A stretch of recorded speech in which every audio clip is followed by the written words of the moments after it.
are in Arkansas who like Mexicans, like me, my grandma, and all my people. He's deleting all the parts in PBS Kids just to make a wall.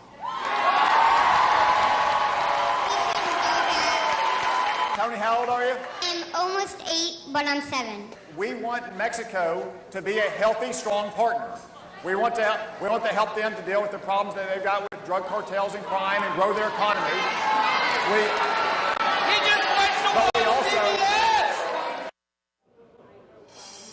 So you hear that little boy talking about the fact that he didn't want his PBS programming to go away. I can also tell you that the man who's sitting right there in that blue hat right there just walked over to tell us he's here to talk education. He's worried about the direction of education in this country. We've had so many people walk over and just say they are excited about the opportunity to have their voices be heard. We're right on the edge of Main Street. This is something that already, with an hour to go, is already starting to fill up. We're inside a courthouse. This is a courtroom, and the pews are filling up pretty quickly. Poppy? Ryan Young, thank you so much. Let us know what happens inside of there. Meantime, the White House, pretty late last night, reversing an Obama administration federal guideline on transgender bathroom use. Protect trans students. Save our students. Protect trans. The guidelines from the Obama administration let transgender students use whichever bathroom correlated with their gender identity. Well, President Trump now saying that state and local officials and parents should be making that decision, not the federal government. This is a case that is headed to the Supreme Court. Let's go to Athena Jones. She's at the White House with more. Athena, not only a big headline here in this reversal of guidance or taking away guidance, right? They didn't write new guidance, but also the division within the president's own cabinet on this one. Hi, Poppy. That's right. Sources tell CNN that the Education Secretary, Betsy DeVos, was not originally on board with this new guidance. You're right. It's a new letter that basically rescinds another Dear Colleague letter issued by the Obama administration last May without ruling on whether they believe the law applies here. So here's the deal. We're told from sources that the Education Secretary brought her concerns about this issue to the Attorney General, Jeff Sessions. She was concerned that this new guidance runs counter to promises to protect all students. She was summoned to the White House for a meeting with Sessions, who you'll remember was an early endorser, an early supporter of then candidate Trump. She had a meeting with Sessions and with the president and was told to get on board, but she did push for additional language to make it clearer that all students would be protected. So let's look at what the White House put out. They said, as President Trump has clearly stated, he believes policy regarding transgender bathrooms should be decided at the state level. The joint decision made today by the Department of Justice and the Department of Education, returning power to the states, paves the way for an open and inclusive process to take place at the local level with input from parents, students, teachers, and administrators. And again, the new Dear Colleague letter put out by the Trump administration doesn't make any statement on whether they believe Title IX, which prevents sex discrimination, also applies to transgender students. Here is the statement that Education Secretary DeVos put out, part of it. She said, we have a responsibility to protect every student in America and ensure that they have the freedom to learn and thrive in a safe and trusted environment. This is not merely a federal mandate, but a moral obligation no individual, school, district, or state can abdicate. So this is a big victory for people who believe that the federal government overstepped their bounds, but it comes down to a debate over whether this is a states' rights issue or a civil rights issue. Of course, many on the other side see this as a civil rights issue that should not be left up to states. Poppy? And of course, the High Court's going to decide that in this Virginia case coming to them.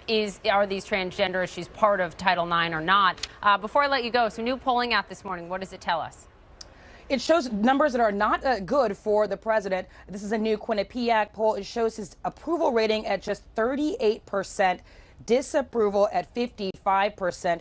That's down 4 points from just a few weeks ago. Early February 7th, his approval rating was at 42%, disapproval at 51%. So it shows that there's a lot of doubts right now about the job that President Trump is doing. Poppy? Interesting, the divide in those polls. When you ask Republicans, so much more favorable to the president than Democrats. Just shows the division in the country. Athena, thank you very much. Let's talk about all of this with my panel. Joining me is Alice Stewart, CNN political commentator and former Ted Cruz communications director.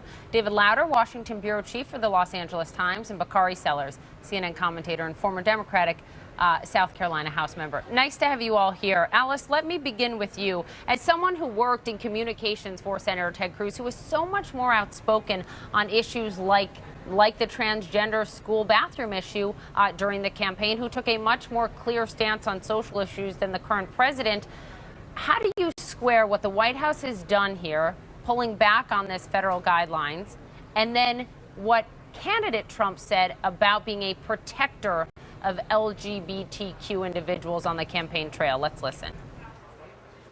As your president, I will do everything in my power to protect our LGBTQ citizens from the violence and oppression of a hateful foreign ideology. Believe me.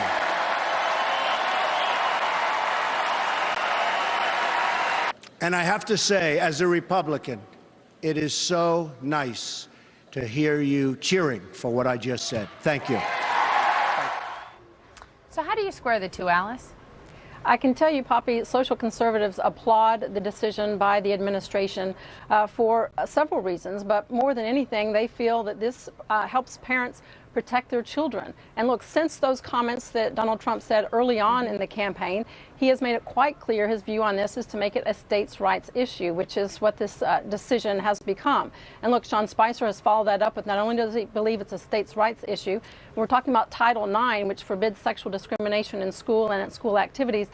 Transgender bathrooms is nowhere near listed in Title IX, and Jeff Sessions reaffirmed that in his wording on this, that transgender bathrooms aren't included in Title IX, and that is the motivation behind this, not to mention the fact that they want this to be decided at the state level, and the administration plans to work with school officials to make sure that sexual discrimination does not happen in schools. However, with regard to transgender bathrooms, it's not a part of it. So I want you guys to look and listen to some of the folks that rallied outside the White House last night on this. That we will not be silenced, and that we will stand with and protect trans youth. No matter what happens, no one, not even the government, can defeat a community so full of life, color, diversity, and most importantly, love. Bakari, to you, how would the administration be best advised to handle this and questions on it? Because they're party to this lawsuit that's going from Virginia to the Supreme Court. So some would say, look, they had to show their hand here. They had to pull this back. At the same time, you've got a number of conservatives pointing to the fact that they might rather have the president and the administration focused on other issues like tax reform, like jobs, like repealing and replacing Obamacare than these social issues. Let me say first that this is not a states' rights issue. This is a civil rights issue. The American government has the duty to protect all citizens, no matter their race, color, creed, or sexual orientation. Donald Trump on the campaign trail said that he would be a great friend to the LGBTQ community. And with friends like this, I guess who needs enemies? The fact is that, as you said, Attorney General Sessions could have started out talking about immigration reform or terrorism or criminal justice reform.